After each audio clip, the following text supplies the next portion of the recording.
insyaallah ada jalannya, insyaallah, insyaallah, insyaallah ada.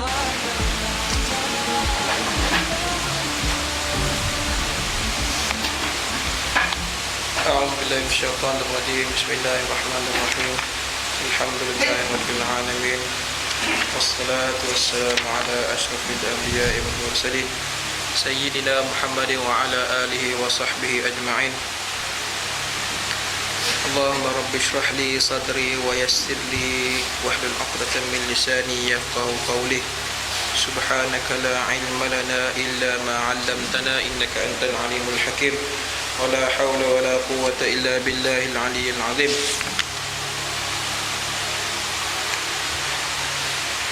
Assalamualaikum warahmatullahi wabarakatuh. Sebelum itu kita buka majlis kita dengan bacaan ummul kitab Al-Fatihah. A'udzu billahi minasyaitonir rajim. Bismillahirrahmanirrahim. Alhamdulillahi rabbil alamin. Arrahmanir rahim. Maliki yaumiddin. Iyyaka na'budu wa iyyaka nasta'in. Ihdinas siratal mustaqim.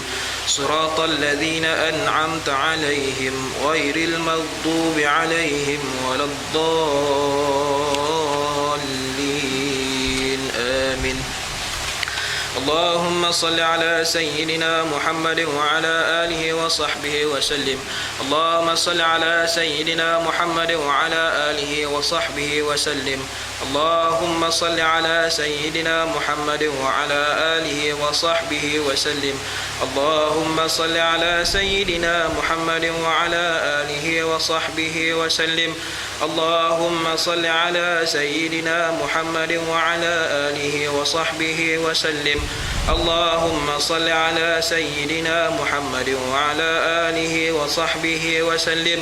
اللهم صل على سيدنا محمد وعلى آله وصحبه وسلم. اللهم صل على سيدنا محمد وعلى آله وصحبه وسلم.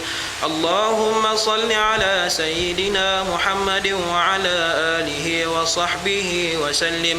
اللهم صل على سيدنا محمد وعلى آله وصحبه وسلم. اللهم صل على سيدنا محمد وعلى آله وصحبه وبارك وسلم. الحمد لله رب العالمين وبه نستعين على أمور الدنيا والدين وصلى الله على سيدنا محمد وعلى آله وصحبه أجمعين. Alhamdulillah, terima kasih saya ucapkan kepada Ustaz Nan dan juga jemaah bagi Surau An-Nur Taman Rambai Jaya atas kesudian untuk hadir pada malam ini, dan sama-sama bukan kesudian ini juga bukan satu bentuk paksaan, malah sukarela kita datang ke majlis ini untuk mengisikan, di samping kita mengisikan masa kita antara maghrib dan isyak dalam majlis ilmu, di dalam majlis yang menyebut nama Allah, di dalam majlis yang ada zikir kepada Allah. Bukan sekadar zikir, malah lebih daripada zikir, iaitu kita juga mendapatkan ilmu, mendapatkan kelebihan dari segi duniawi, iaitu kelebihan ilmu itu, kita mendapatkan ilmu untuk kita amalkan di dunia, dan keduanya kita mendapatkan kelebihan ukhrawi, iaitu kelebihan dari segi ganjaran pahala Allah Subhanahu wa taala.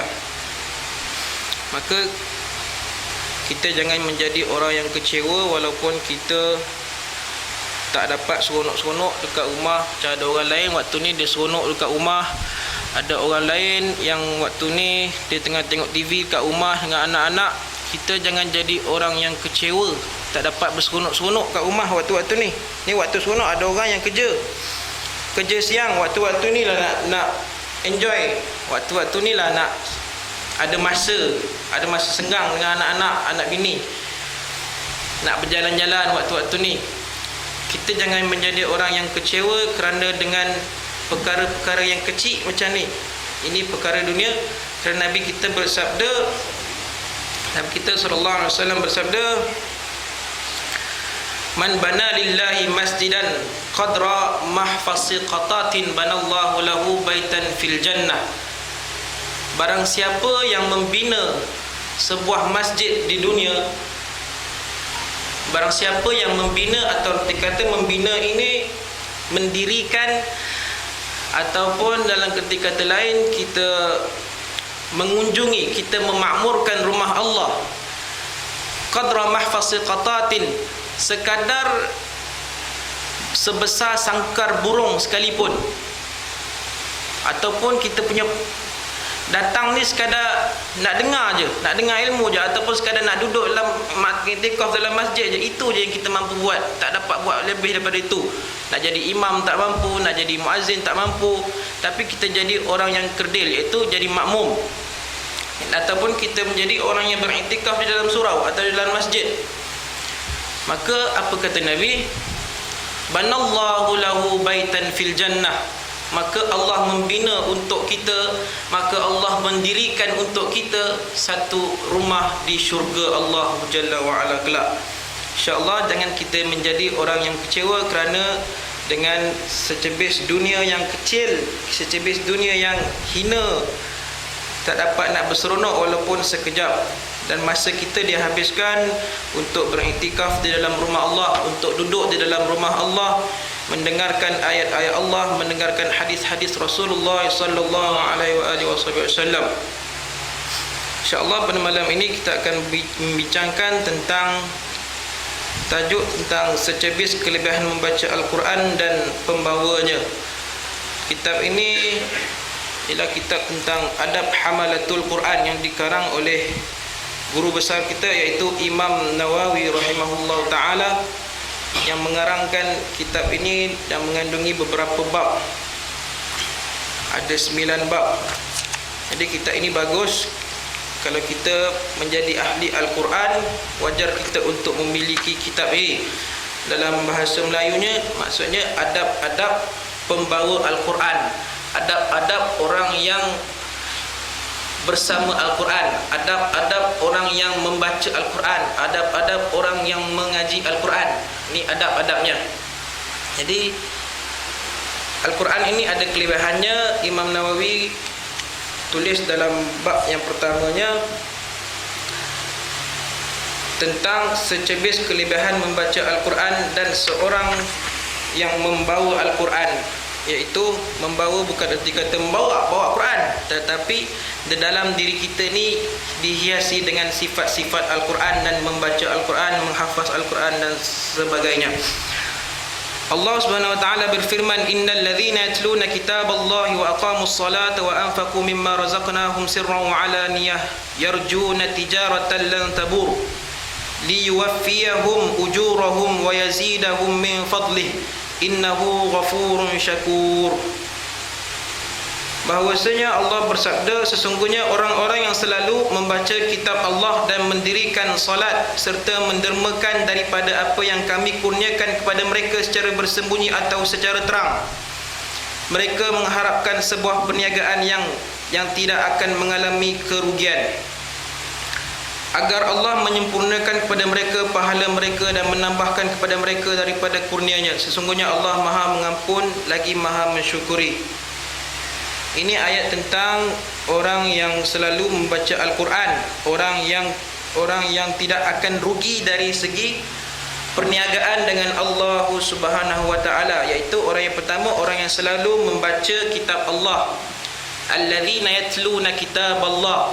Yang kedua, orang yang mendirikan salat, orang yang waqamus salah.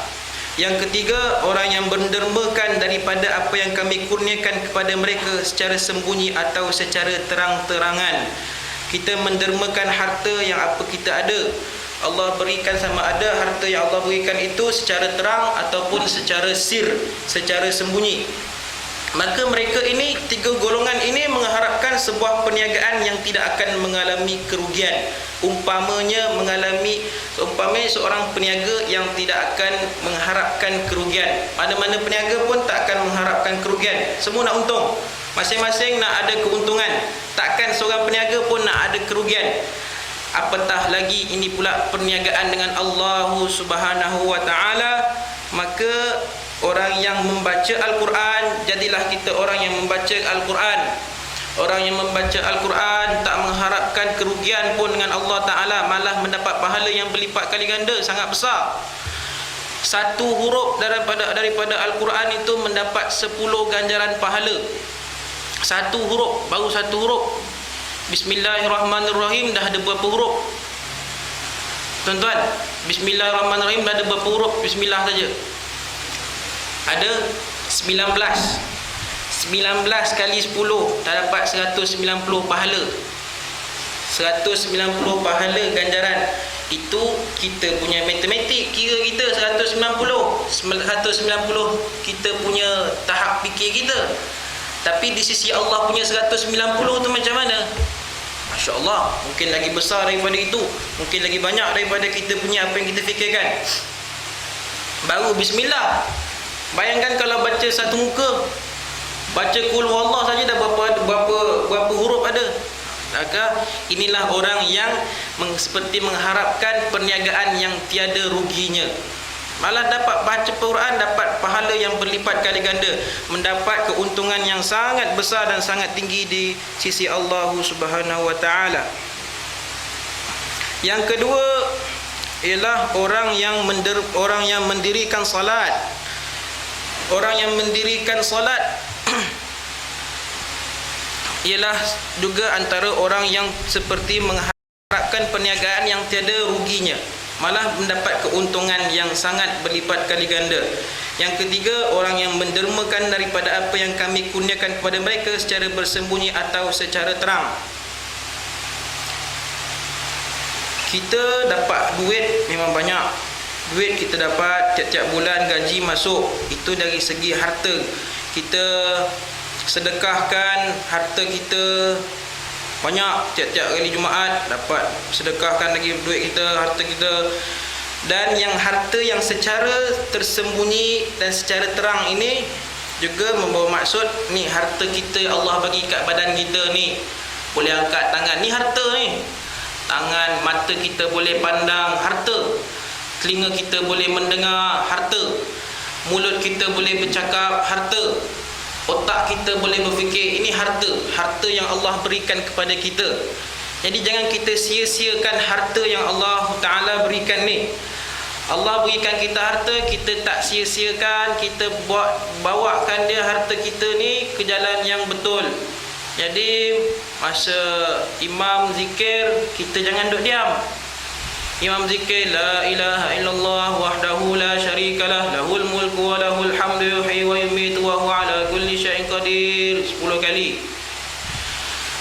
Jadi kita ramai baca la ilaha illallah wa la syarikalah. Harta kita takat sumbang takat tu je suara kita. Lepas tu yang utama lagi, Nabi kata bila imam membaca amin, maka aminkan sekali bersama imam. Kerana pada waktu itu malaikat turut sama mengaminkan pada waktu bacaan itu. Kita pun juga amin. Amin tu kena lantang kuat. Amin. Maka serentak bacaan kita tu dengan pahala para malaikat, dengan Allahumma shalli ala Muhammad, dengan para malaikat punya amin, sama dengan para malaikat punya amin serentak pada waktu tu. Bayangkan kita punya amin tu sama dengan para malaikat punya amin. Waktu tu serentak sama-sama dengan para malaikat. Jadi kita sumbangkan suara kita, kita tidak kedekut. Kita dah lah duit pun tak ada, kadang-kadang duit pun tak ada.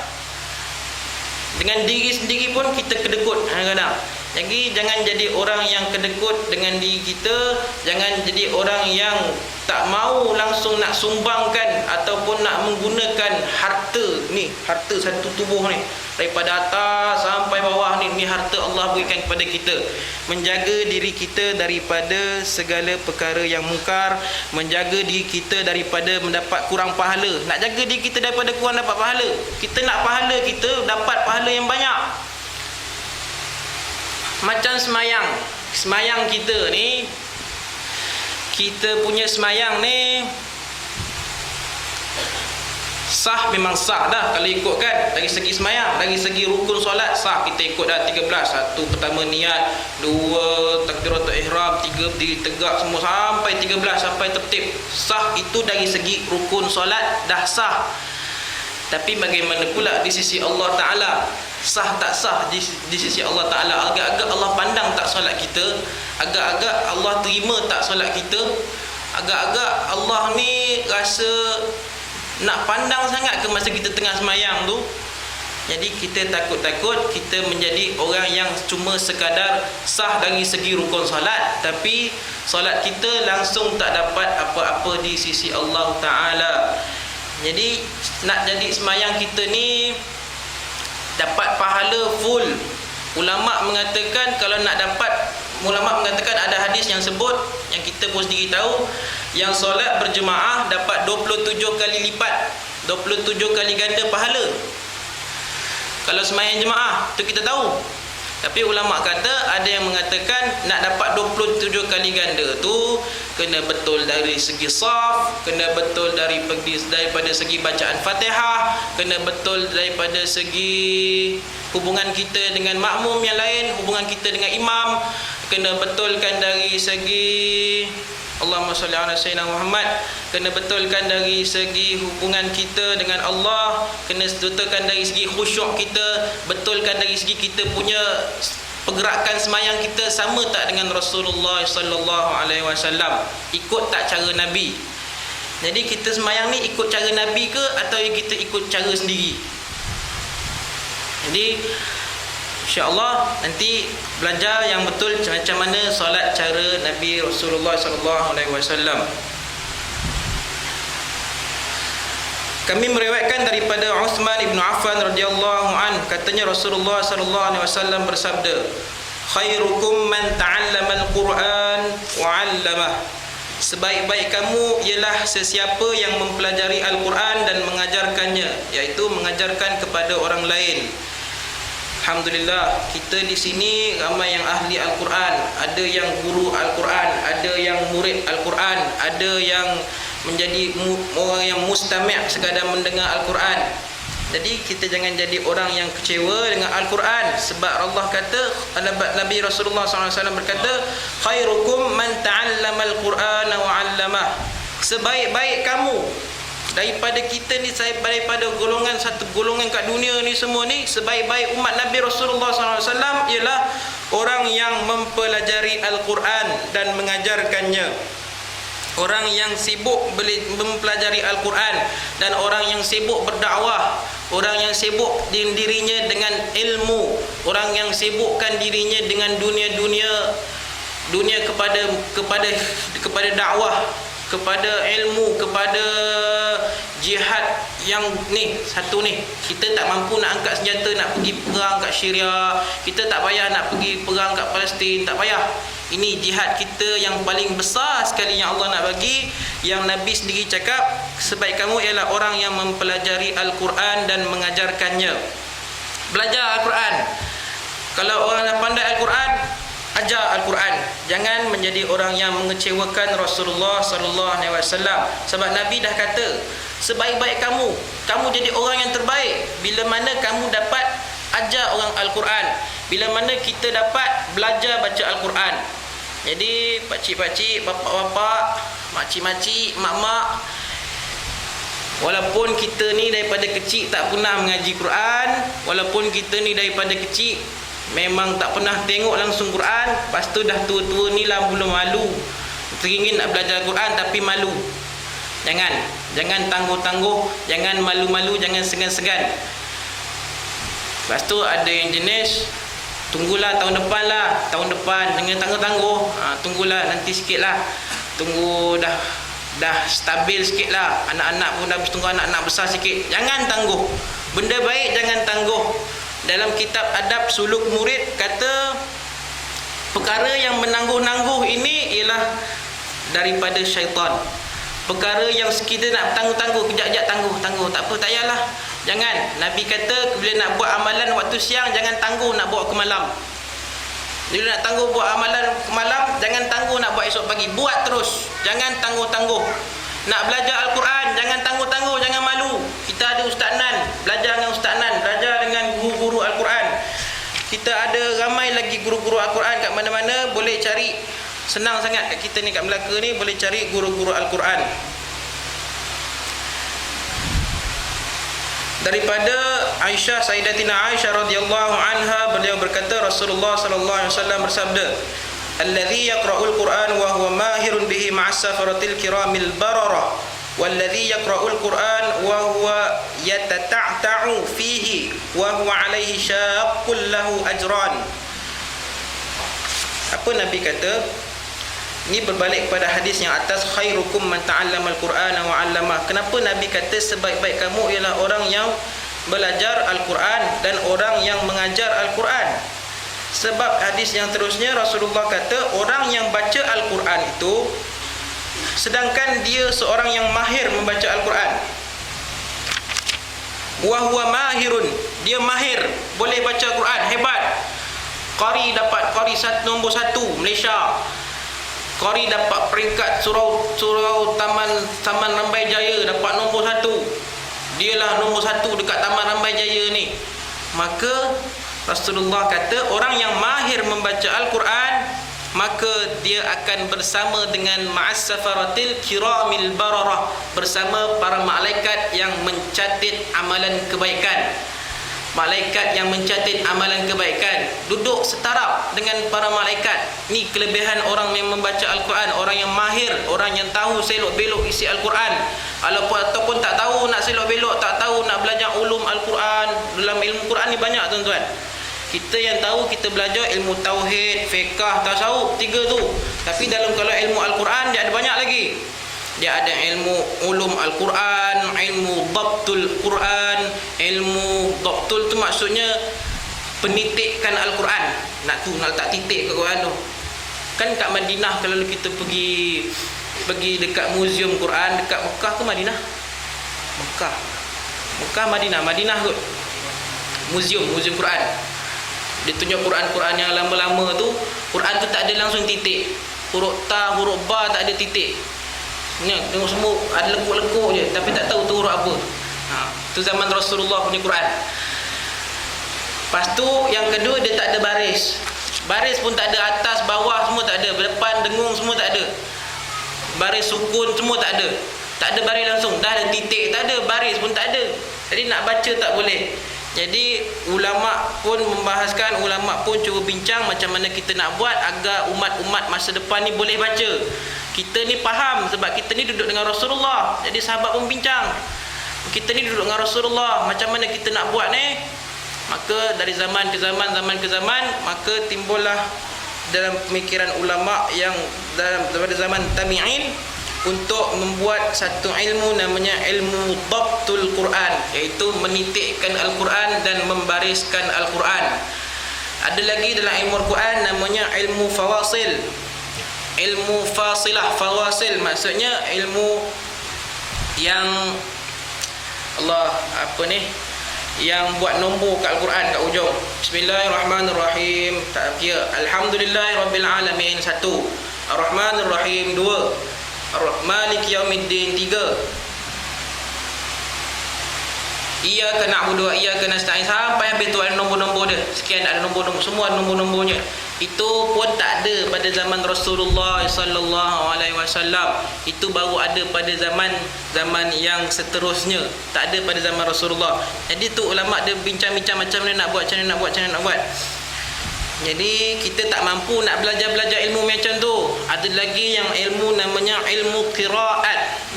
Ilmu qiraatul Quran. Jenis-jenis bacaan Al-Quran ada 14 jenis, ada yang 7 jenis, ada yang 20 jenis, ada yang banyak lagi, ada yang 10 jenis. Ada yang 10 jenis bacaan Al-Quran. Jadi yang paling masyhur 7 jenis bacaan Al-Quran. Dia ada jenis-jenis bacaan Al-Qurannya. Kita termasuk salah satu daripada 7 jenis ataupun yang semua jenis tu dalam bacaan Al-Quran itu, ataupun nama imam kita punya baca Quran ni ada nama imam dia. Kita baca Quran ni, kita baca surah Wadduha. Bismillahirrahmanirrahim. Wadduha wal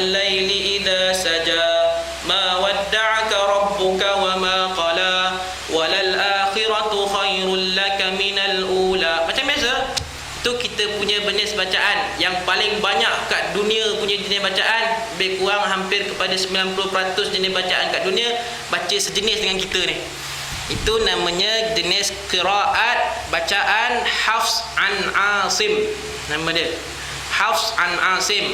Nama imam kita Hafs, daripada anak muridnya Asim. Silap, daripada gurunya Asim. Dia punya salah silah kita punya sejarah baca Quran ni. Ada yang kalau kita pernah dengar zaman dulu ada rancangan Akademi Quran. Kalau rajin tengok Akademi Quran tu, biasa kita tengok dia punya bacaan dia pelik-pelik. Macam contoh surah Wadduha lagi, Wadduha wal-laili idza saja ma wadda'aka rabbuka wa ma qala walal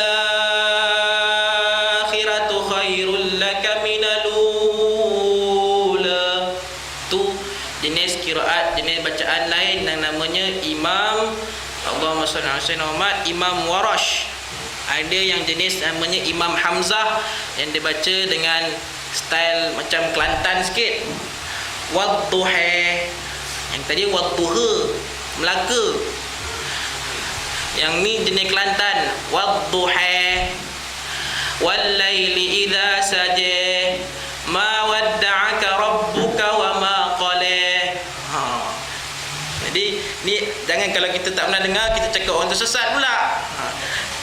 Apa hal imam ni gila baca macam ni? Tak, kita tak tahu, kita jangan cakap macam-macam. Jadi itu antara jenis bacaan yang diterima, yang sampai pada Rasulullah sallallahu alaihi wasallam, sampai sama dengan Rasulullah punya baca.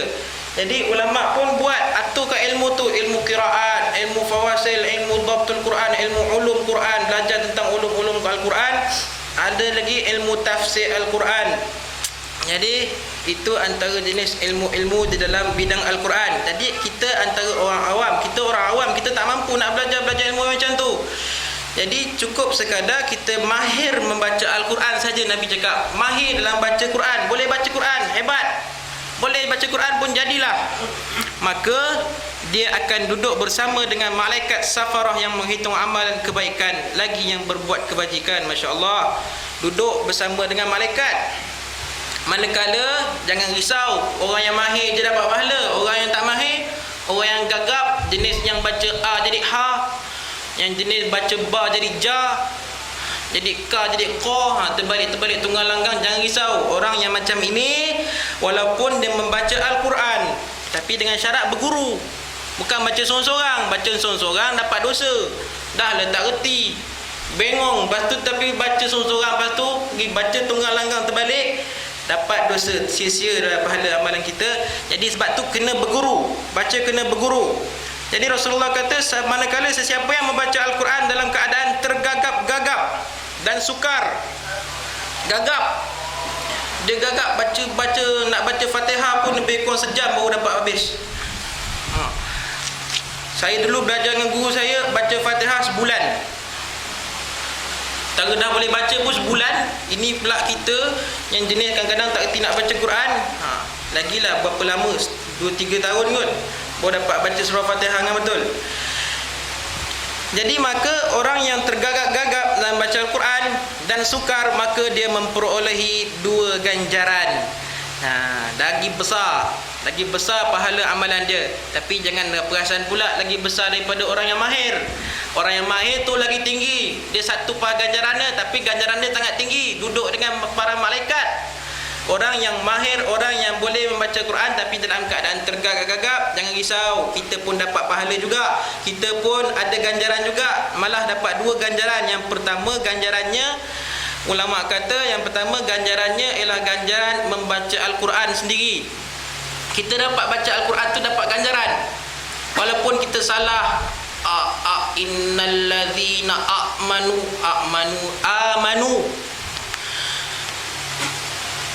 Kul tak lepas itu pun lama nak lepas. Jadi jangan risau. Dapat yang pertama, kita mendapat pahala membaca Al-Quran. Yang kedua, pahalanya ialah pahala usaha untuk membaca Al-Quran tu.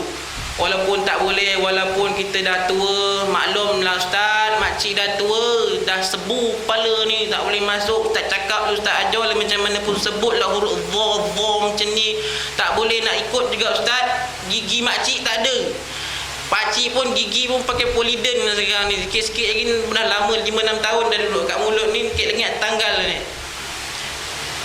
Jangan risau pakcik, jangan risau makcik. Kita mendapat 2 ganjaran. Kita ada usaha untuk baca Al-Quran, kita ada usaha kita untuk bawa diri kita kepada akhirat. Allah bagi. Nabi pun cakap, maka orang yang ini berada dalam keadaan yang beruntung.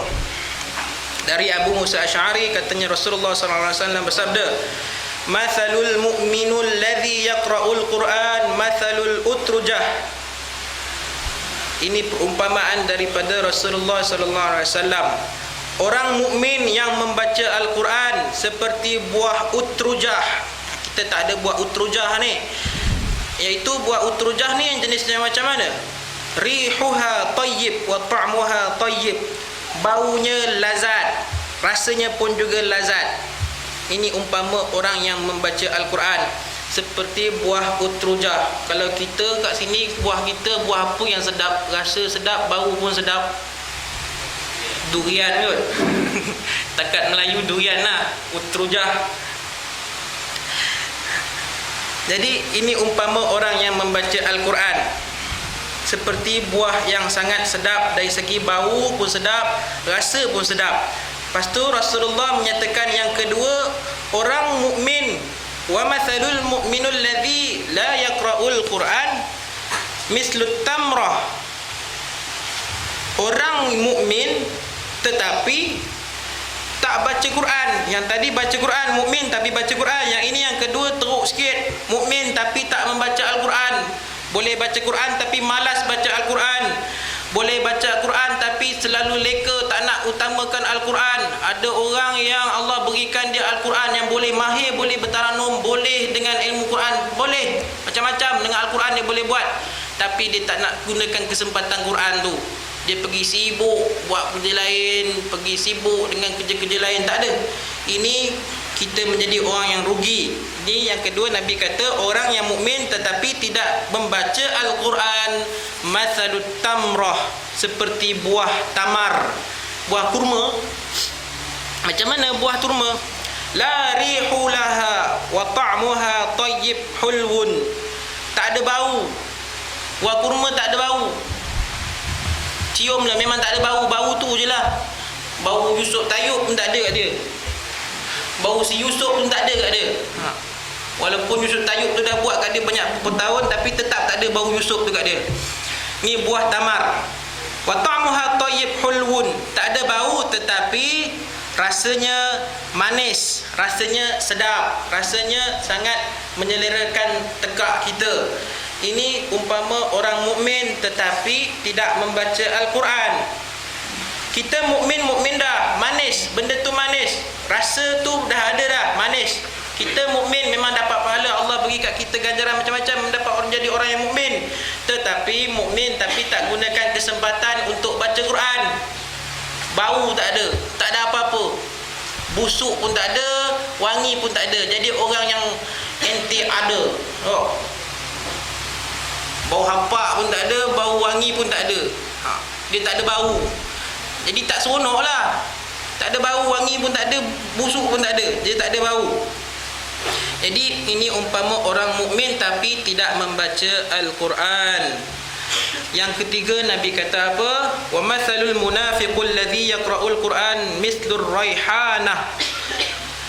Dan perumpamaan orang munafik tetapi membaca Al-Quran, maka dia seperti umpama buah raihanah namanya. Orang munafik, tadi muslim, tadi mukmin, dua-dua. Yang ini yang ketiga, golongan munafik tapi membaca Al-Quran. Pura-pura Islam tapi membaca Al-Quran. Hati kita pura-pura cintakan kepada agama, hati kita pura-pura cintakan kepada ulama, hati kita konon-konon datang nak ambil hati je. Ustaz Nan jemput kita datang pada majlis sekian-sekian. Okey, tak apalah, ambil hatilah. Aku ni kawan baik Ustaz Nan, tak apa, datang nak ambil hati je, bukannya aku nak dengar sangat pun. Ini tetapi dia hadir dalam majlis ilmu. Dia pun sibuk nak duduk dalam majlis ilmu. Maka Nabi kata dia ni umpama buah raihanah. Apa tu buah raihanah? Buah raihanah ini yang mana baunya rihuha tayyib wa ta'muha murrun. Bau wangi tapi rasa dalam pahit. Macam orang munafik. Bau wangi, konon-konon wangi, konon-konon sabun, padahal dia spray apa je. Padahal dia tak ada bau. Bau dia malah pahit, pekung bau dia, busuk, hanyir. Semua bau ada kat dia, yang busuk-busuk semua tu. Dia punya rasa tu, rasa dia. Ta'muha. Ini orang munafik yang membaca Al-Quran. Jadi kita jangan menjadi orang yang munafik. Kita ni pun kadang-kadang kita terkadang terlepas dengan sifat munafik. Konon dekat surau semayang elok je.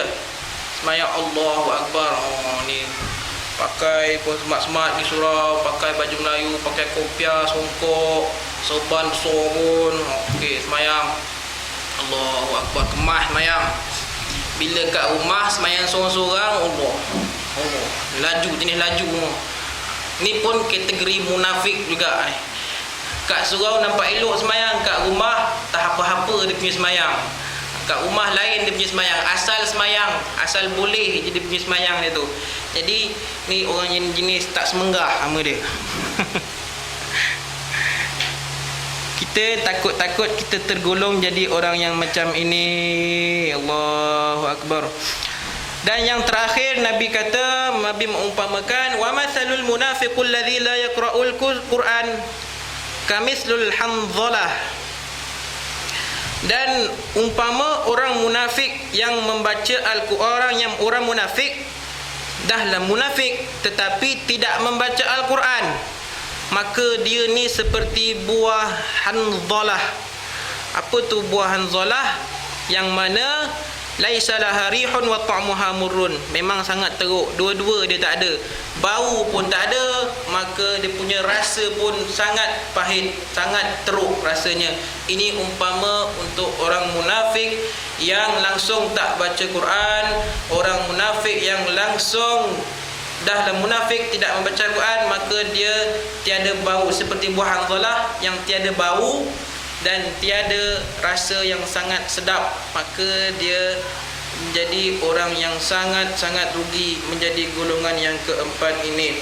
Daripada Sayyidina Umar Ibn Khattab radhiyallahu an bahawa Rasulullah sallallahu alaihi wasallam bersabda, Inna Allah Ta'ala yarfa'u bihadzal kalam aqwaman wa yada'u bihi akharin.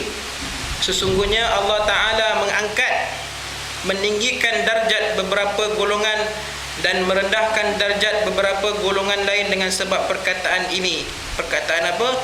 Perkataan Al-Quran. Masya Allah. Ini kalam Sayyidina Umar daripada Rasulullah SAW. Sesungguhnya Allah mengangkat, meninggikan darjat beberapa golongan. Allah boleh dengan berkat dengan Al-Quran saja seseorang boleh naik darjat dia. Dan dengan Al-Quran juga Nabi kata boleh jatuh darjat dia, boleh rendah martabat dia. Orang yang membaca Al-Quran, orang yang sibukkan dirinya dengan Al-Quran, Allah mengangkat darjatnya. Macam mana? Sebab dia sibuk membaca Al-Quran, sebab dia menghafaz Al-Quran. Kan ramai hafiz-hafiz Quran, bulan puasa pun kita cari hafiz Quran. Tinggi martabat hafiz Quran bila bulan puasa ni. Bila bulan puasa ni tinggi kot. Dapat duit sekali satu malam, satu bulan puasa tu dapat, ada yang dapat 1,000, 2,000. Kerja berapa? Mengaji je. Kerja pergi semayang dapat duit 1,000, 2,000. Allahu Akbar. Ini berkat orang yang sibukkan dirinya dengan membaca Al-Quran, sibukkan dirinya dengan Quran, maka dunia pun datang dekat dia. Allah pun bagi orang lain pun sanjung padanya. Itu Allah meninggikan orang yang sibukkan dirinya dengan Al-Quran. Bihadzal wa yad'u bihi akharin. Dan Allah kata dengan sebab perkataan ini, perkataan Al-Quran ini, dengan sebab Quran ini, walaupun kita ni tak ada ilmu, kita ni tak reti, tapi kita ni orang yang membaca Al-Quran, kita ni orang yang sibukkan diri kita dengan Al-Quran, maka Allah mengangkat darjat kita dengan sebab kemuliaan Al-Quran. Dan yang seterusnya Allah kata, Nabi kata, dan merendahkan darjat beberapa golongan lain dengan sebab Al-Quran. Yang keduanya, Allah pun boleh merendahkan martabat kita dengan sebab Al-Quran. Yang macam mana baca Quran tapi tak naik-naik pun martabat, baca Quran tapi orang tak pandang hormat pun kat dia, baca Quran tapi orang tak respect, orang tak pandang langsung kat dia. Sebab apa? Sebab dia baca Quran terlanggar semua sana sini, baca terbalik semua tak betul. Sebabnya satunya, sebabnya tak berguru, sebabnya baca sorang-sorang, sebabnya dia ni tak tahu pun dia main hentam je sorang-sorang. Jadi jaga-jaga jangan jadi orang yang macam ni. Maka lepas ni kita lebih bersemangat untuk cari guru Quran, belajar Al-Quran. Lebih bersemangat kita untuk menjadi orang yang ahli Al-Quran. Nabi kata apa? Allah kata apa? Orang yang membaca Al-Quran, orang yang hafiz Al-Quran, orang yang hafal Al-Quran, orang yang sibukkan dirinya dengan Al-Quran, maka dia ini adalah dalam golongan ahlullah, ahli Allah. Ahli Allah, tuan-tuan. Kita ni ahli, macam-macam ahli. Ahli grup WhatsApp ni, ahli grup WhatsApp saya dah ada berapa grup WhatsApp. Kita ahli grup WhatsApp. Ahli grup Facebook, grup ni semua kita masuk, like sini. Tu grup kita lah tu. Lepas tu kita ada yang pakcik-makcik, ahli persatuan sana sini, berzumba, duduk sibuk dengan main-main, duduk sibuk dengan ni, macam-macam. Benda bagus tapi jangan sampai leka. Jadi kita tukarkan ahli kita tu, tukar kad keahlian kita tu. Ahli Maidin, ahli Tesco, ahli Petronas, kelab kad member tu, macam-macam kad member semua ada dalam dompet. Jadi kita tukar kita punya keahlian kita itu dengan menjadi ahlullah, ahli Allah, tuan-tuan. Ahli Allah ni para malaikat, ahli Allah ni para nabi, ahli Allah ni para solihin, ahli Allah ni wali-wali Allah. Jadi kita ni nak golongan situ tak sampai. Kita ni bukan nabi, kita memang langsung tak sampai dengan nabi. Kita ni nak golongan wali Allah pun lagilah tak sampai. Wali Allah ni beramal sungguh-sungguh. Jadi kita pun menjadilah ahli Al-Quran, yang mana ahli Al-Quran ni juga adalah salah satu daripada ahli Allah. Maka apa kata Nabi? Orang yang memusuhi para waliku, maka aku isytiharkan perang terhadap dia. Jangan main-main. Kita bermusuh dengan orang-orang yang wali Allah, musuh tak suka, ataupun kita pandang enteng, kita pandang singkat kat dia, pandang dia, wali apa kau ni, cong gila tengok kau ni. Maka Allah kata, Nabi kata, Allah isytiharkan perang terhadap dia. Jangan main-main, tuan-tuan, dengan para ulama. Apa tu wali Allah? Wali Allah antaranya ahli Al-Quran, ahli ulama, ahli ilmu, orang yang selalu hadir ke masjid, orang yang selalu hadir ke surau, orang yang selalu sibukkan dirinya dengan kebaikan, orang yang sibukkan dirinya dengan bukan kepada kemaksiatan.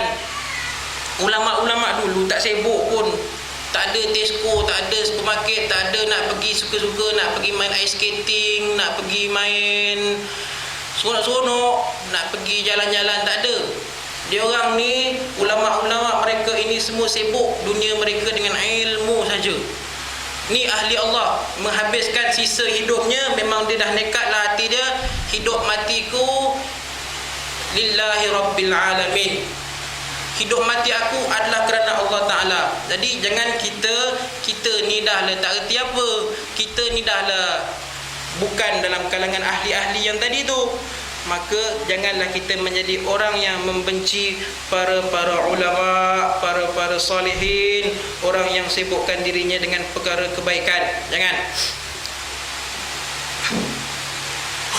Maka daripada Abu Umamah Al-Bahili radhiyallahu an, katanya aku mendengar Rasulullah sallallahu alaihi wasallam bersabda, Iqra'ul Quran fa innahu ya'ti yaumal qiyamah syafi'an li ashabihi.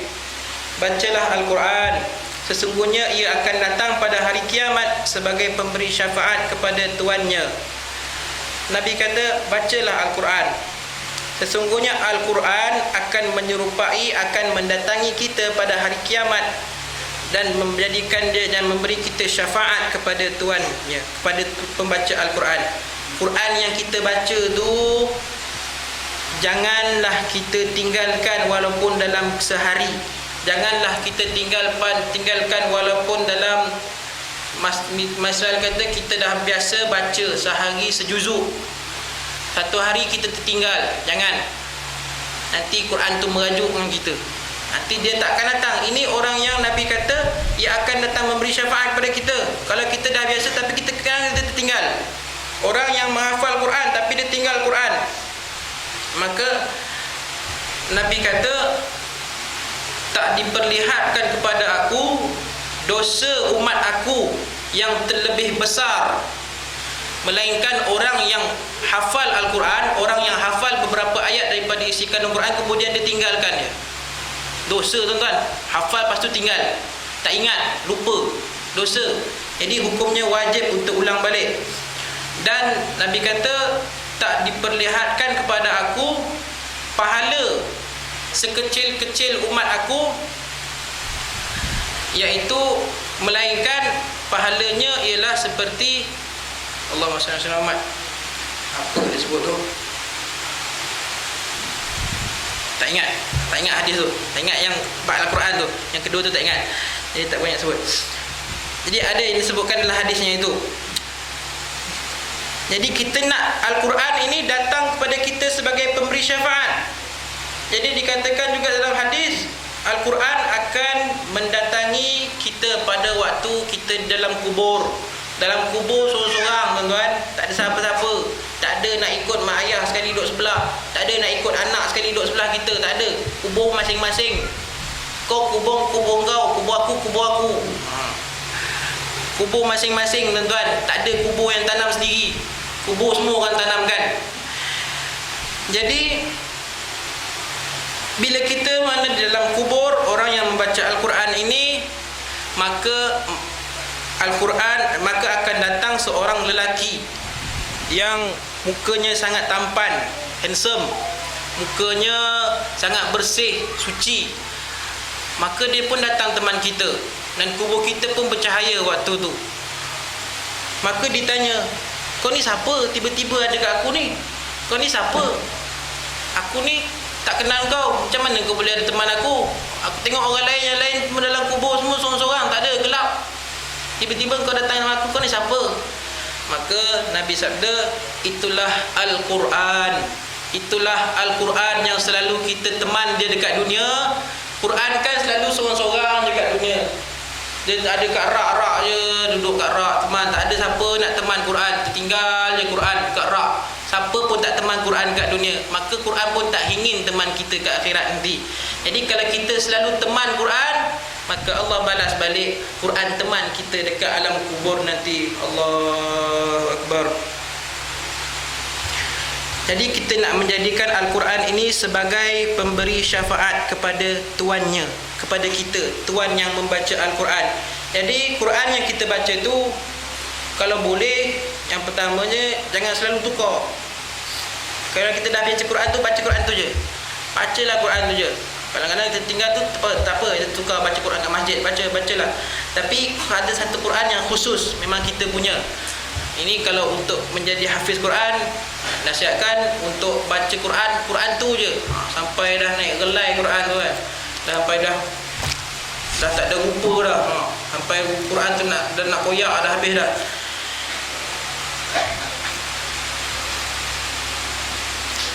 Kemudian daripada Ibnu Umar radhiyallahu anhu, daripada Rasulullah SAW bersabda, la hasada illa isnatain. Tak ada kedengkian. Dengki itu perkara yang terkeji. Tapi ini dengki yang Nabi anjurkan, yang Nabi kata boleh buat dengki yang jenis macam ni. Apa dia?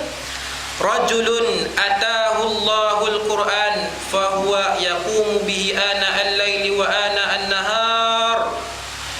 pertama, dengki kepada seorang lelaki yang dikurniakan Al-Quran oleh Allah, lalu dia melakukan ibadat dengannya sepanjang ana al-laili wa ana an-nahar, sepanjang malam dan sepanjang siang.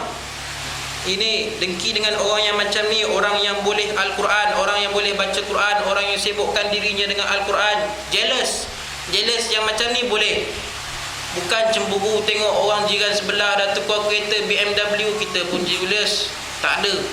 Tu tak dapat pahala, malah dapat dosa lagi ada.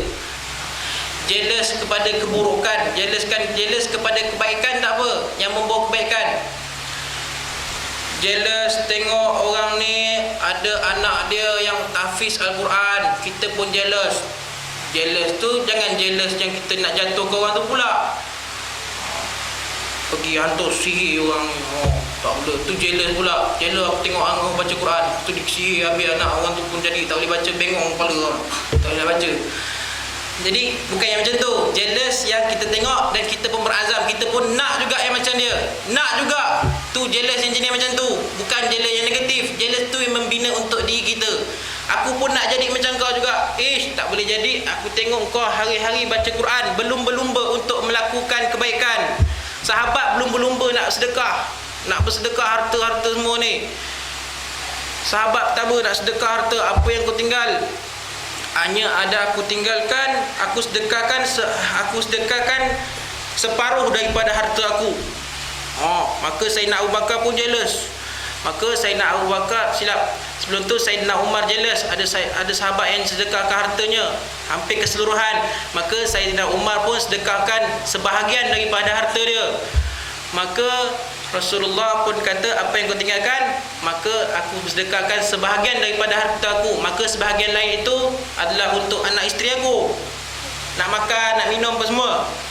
Tapi Sayyidina Umar dia ingat, dia dah betul lah, dia dah ingat dia dah paling hebat dah sekali. Rupanya Sayyidina Abu Bakar lagi hebat. Dia sedekah semua terus harta dia. Dia sedekah habis harta dia. Apa yang kau ada wahai Abu Bakar? Nabi tanya. Maka Sayyidina Abu Bakar pun menjawab, yang ada pada aku hanya Allah war Rasul. Hanya ada aku dua jenis harta ni je. Hanya ada Allah dan Rasul aku. Hanya ada Allah dan pedoman hidup aku, iaitu engkau wahai Rasulullah sallallahu alaihi wasallam. Jadi ini yang dianjurkan, cemburu kepada amalan kebaikan. Kita tak boleh tengok orang, kita pun panas punggung. Tengok orang ni bangun qiyamul lail tengah malam, pagi-pagi dah start motor, pukul 3 pagi dah start motor pergi surau, semayang sorang-sorang. Tak boleh jadi. Aku pun nak juga ikut style dia. Kita pun bangun, kita pun pergi, berlumba-lumba untuk melakukan kepada amalan kebaikan. Dan yang kedua, jealous yang dibolehkan, dan seorang lelaki yang dikurniakan harta yang banyak oleh Allah, lalu dia membelanjakan sepanjang malam dan sepanjang siang. Inilah seperti yang tadi dalam kisah Sayyidina Abu Bakar yang sedekahkan, yang infakkan harta dia semua kepada Allah. Lalu dia membelanjakannya sepanjang malam dan sepanjang siang. Riwayat hadis oleh Imam Bukhari dan Imam Muslim.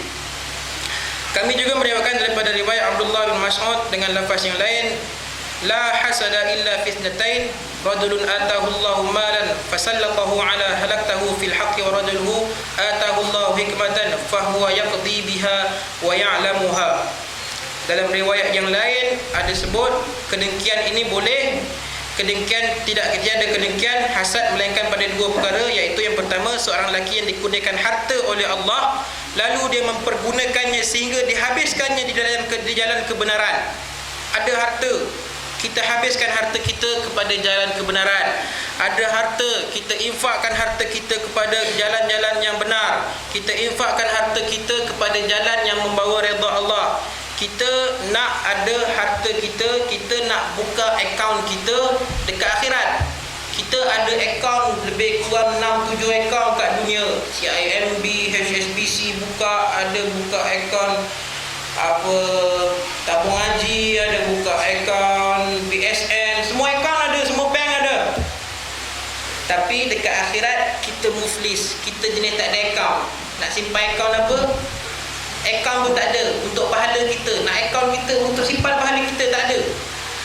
Jadi akaun kita tu, nak buka akaun tu dia kembali yang utamanya kepada solat. Kita mati je, dia tengok solat kita dulu. Akaun kita nak buka, nak pemula akaun kita tu kan nak bank in. Kalau boleh buka akaun nak kena bank in RM10, RM20, paling kurang kena ada dalam akaun. Ada yang RM100, paling kurang nak kena ada dalam akaun. Jadi paling kurang nak kena ada dalam akaun akhirat masa tu ialah solat kita. Solat kita ni ada ke tak ada dalam akaun akhirat kita. Jadi bila ada solat, maka akaun-akaun yang lain pun, amal pahala yang lain pun mulalah masuk. Antaranya baca Al-Quran, antaranya anak yang soleh, sedekah jariah, dan antaranya lagi anak yang lain membacakan tahlil untuk kita bila kita dah meninggal. Pahala kita pun berlipat-lipat kali ganda masuk. Dan kedua, dan seorang lelaki yang dikurniakan hikmat, iaitu kebijaksanaan, lalu dia menjatuhkan hukuman berdasarkannya dan mengajarkannya kepada orang lain. Orang yang alim, orang yang ada bijak, orang yang ada kebijaksanaan ada dalam satu perkara, lalu dia menjatuhkan hukuman berdasarkannya dan mengajarkannya kepada orang lain. Kita reti dalam bab enjin, buka workshop, kita pun tolong, niat kita buka tu untuk tolong orang. Menjatuhkan hukuman berdasarkannya. Kita bagi tahu, okey, ni enjin ni kalau minyak leaking kena isi selalu. Kalau dia overhaul kena pergi servis kedai ni. Nah, dia tunjuk kedai semua ni. Kemudian dan mengajarkannya kepada orang lain. Kalau kita ni hebat dalam bidang apa lagi? Allahu Akbar. Semua macam jenis bidang apa yang kita boleh, dan kita pun kita jadi doktor, kita hebat, kita boleh tahu ubat-ubat. Bangun-bangun celik-celik mata je boleh tahu ubat ni ubat sesama, ubat ni ubat sakit jantung, ubat ni boleh cucuk dalam punggung masuk, nak bagi orang puasa tak boleh berak. Jadi kita menjadi orang yang menjatuhkan hukuman berdasarkannya dan mengajarkannya kepada orang lain, membantu orang. Jadi ini orang yang kita pun patut jealous, dengki kepada dia, dengki untuk agar kita pun boleh buat macam dia, sama macam dia. Aku pun ada kemampuan untuk buat macam ni lah, aku pun ada kelebihan diri aku lah, bukan kau seorang je, aku pun boleh buka jugalah. Jadi kelebihan itu kita gunakan untuk membantu dan untuk membawa kepada kebaikan. Dan satu lagi hadis terakhir kita bacakan, Nabi bersabda, man qara'a harfan min kitabillahi ta'ala falahu hasanah wal hasanatu bi'ashri amthaliha. La aqulu alif lam mim harfun walakin alif harfun wa lamun harfun wa mimun harfun. Nabi kata, sesiapa yang membaca satu huruf daripada kitab Allah, dia akan memperolehi satu kebaikan. Satu huruf dapat satu kebaikan. Satu kebaikan akan digandakan dengan 10 kali ganda. Satu kebaikan digandakan dengan 10 kali ganda. Maknanya satu huruf dapat 10 kali ganda kebaikan, 10 kali ganda kebenaran, 10 kali ganda pahala Allah berikan kepada kita. Tidak dikatakan alif lam mim tu satu huruf. Kita ingat alif lam mim tu satu huruf. Taha, Yasin, ingat satu huruf? Tak.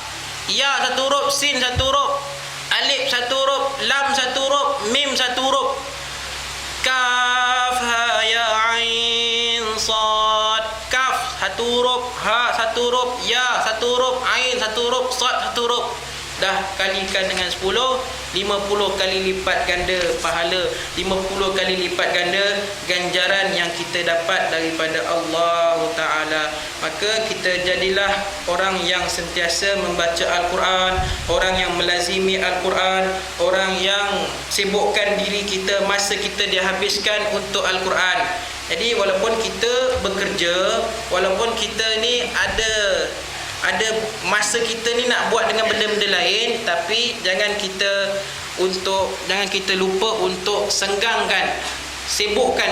Ada masa kita senggang, waktu senggang tu Al-Quran. Ada waktu senggang tu baca Quran. Kalau duduk dalam kereta, kita boleh simpan CD tu macam-macam. CD tu sangkut ke atas tu, ke atas cermin ke atas kan. Beli satu bekal, letak CD macam-macam kan. CD pop ye irama 60-an, CD Wing, semua CD ada. Orang Putih, Justin Bieber, semua jenis CD ada. Kenapa kita tak boleh letak Al-Quran satu dalam kereta? Kenapa kita tak boleh letak satu Al-Quran dekat setiap bucu rumah kita? Kalau bucu rumah kita ni macam-macam bunga jenis ada. Orang perempuan kan suka letak meja ni mesti ada bunga, meja ni tak boleh kosong, ada bunga, kena ada bunga sini, kena ada bunga sini. Kenapa tak boleh letak satu meja satu Quran? Duduk saja kat kursi ni, duduk kat area meja ni, ada Quran kita nak baca, ada. Jadi jangan tinggalkan Al-Quran.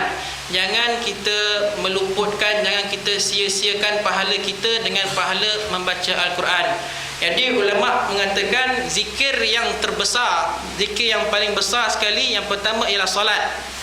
Yang kedua, zikir paling besar sekali ialah membaca Al-Quran. Kemudian yang bawah-bawahnya barulah yang zikir yang lain-lain itu, macam la ilaha illallah, macam zikir yang lain-lainnya, subhanallah bihamdi, subhanallah azim, itu yang bawah-bawah tu.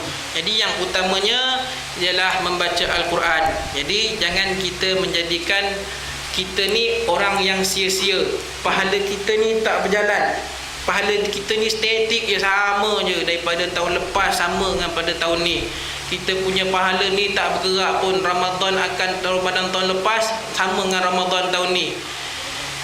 Jadi kita menjadi orang yang sibuk membaca Al-Quran. Ada ulama-ulama kita yang membaca Al-Quran dalam masa 3 hari sekali dia boleh khatam Al-Quran.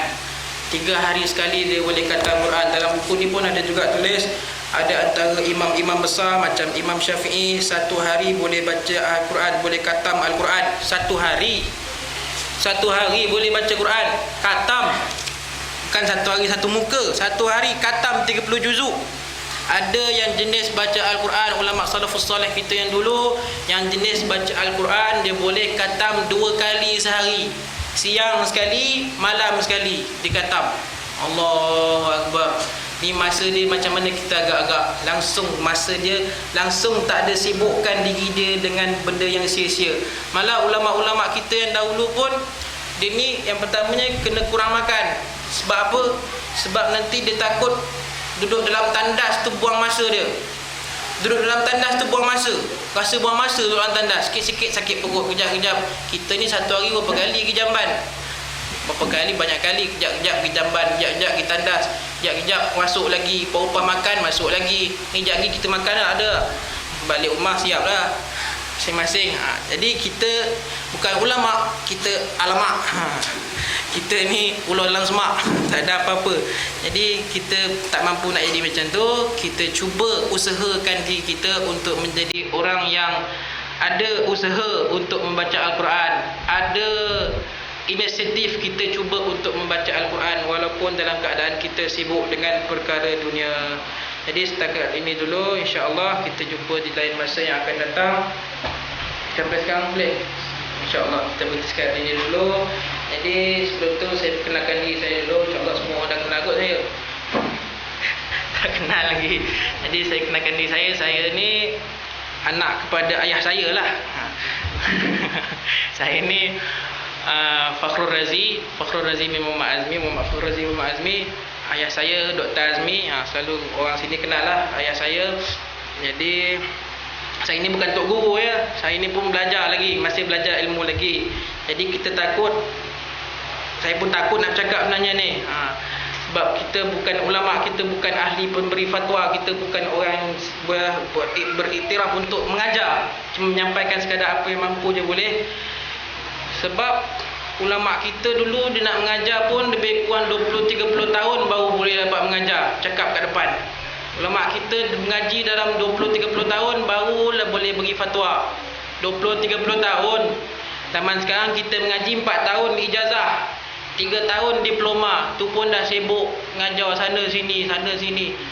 Jadi takut menjadi orang yang tersalah memberi fatwa, tersalah berbicara, tersalah berkata-kata. Jadi masyarakat pun jadi keliru. Kita ni zaman fitnah sekarang ni, kita ni zaman keliru, banyak keliru. orang ni kata boleh, dengar ustaz ni kata boleh, dengar ustaz ni pula kata tak boleh. Jadi kita tersepit di tengah-tengah.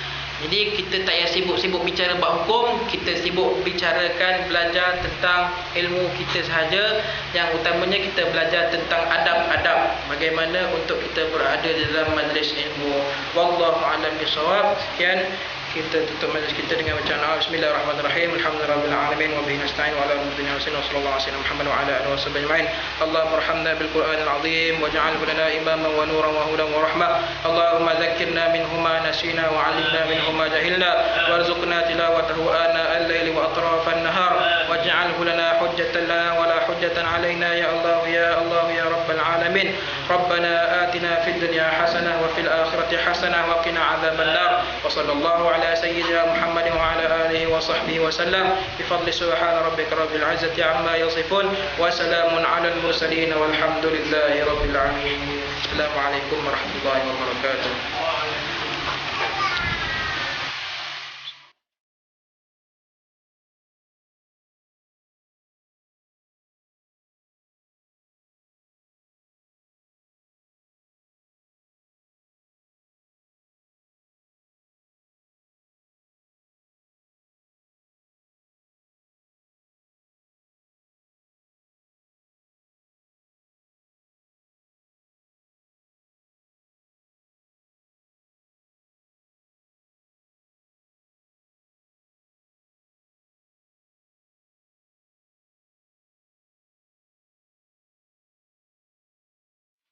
Let's raise our hands.